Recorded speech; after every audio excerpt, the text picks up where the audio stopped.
होली खेले पुड़िया में रंग ले ले।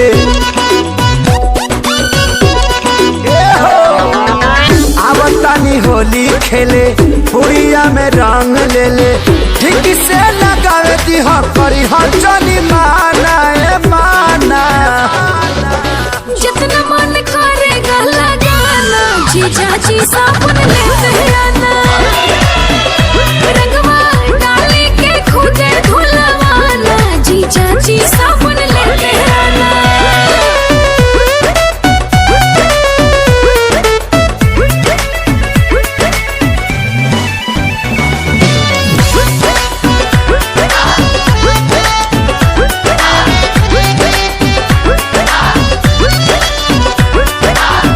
व्हाट्सएप पर देखनी जब से फोटो तहिए से मन बिगाड़ गइल बा।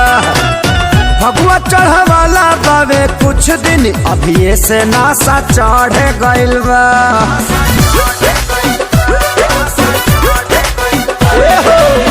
व्हाट्सएप पर देखनी जब से फोटो तहिए से मन बिगाड़ गइल बा।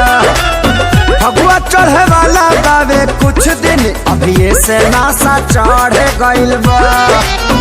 आइए ना जल्दी जीजा आप ही का वेट है। दीदी के शादी में हम दोनों का भेंट है।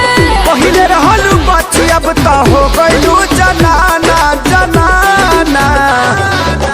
जितना मन करेगा लगाना जीजा जी साबुन लेते आना। रंगवा डाली के खुद धुलवाना जीजा जी साबुन लेते आना।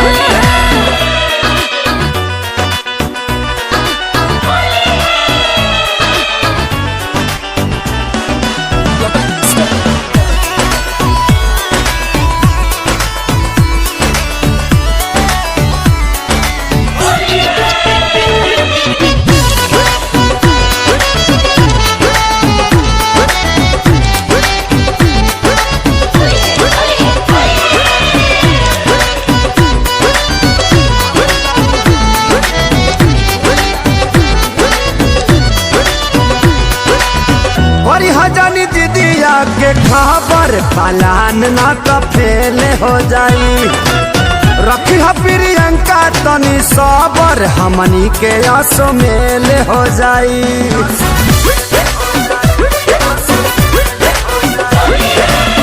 बड़ी हजानी दीदिया के खबर पलान ना तो फेल हो जाई। रखी है प्रियंका तनी सबर हमनी के आसो मेल हो जाई। आइए खेसारी जीजा राज नहीं खोलूंगी। प्यारे आजाद समझे हाथी से ना बोलूंगी। दिन भर खेल के रंगवा संग ही नहाना नहाना। सोनू देवर वो बोले आना जीजा जी साबुन लेते आना।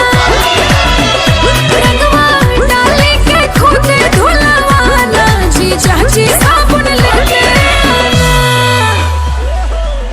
व्हाट्सएप पर देखनी जब से फोटो तहिए से मन बिगाड़ गइल बा। भगवा चढ़े वाला बावे कुछ दिन अभी से नासा चढ़ गइल बा। आइए ना जल्दी जीजा आप ही का वेट है। दीदी के शादी में हम दोनों का भेंट है। पहिले रहलू बच्ची अब तो हो गइलू जनाना जनाना। जितना मन करेगा लगाना जीजा जी साबुन